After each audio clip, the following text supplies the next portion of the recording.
மாமா கூப்பிட்டீங்களா? உமா, நீ உன் தங்க வீட்டுக்கு போய் ஒரு நாள் இருந்துட்டு வாங்க. எதுக்கு மாமா? இன்னைக்கு சாயங்காலம் நீங்க இருந்தா ஓ மனசு கஷ்டப்படும், எங்களுக்கு சங்கடமா இருக்கும். ஏன் மாமா? ராம்குமார் கல்யாண விஷயமா பேச பெண்ணோட அப்பாவும் அம்மாவும் வராங்க.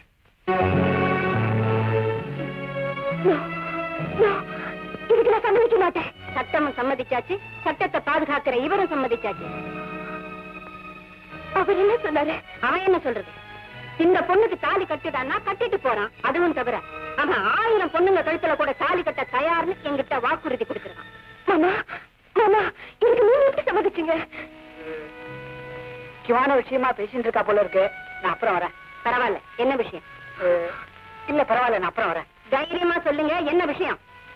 பொண்ணு வீட்டுல இருந்து கரெக்டா 4 மணிக்கு வரேன்னு சொல்லியிருக்கா.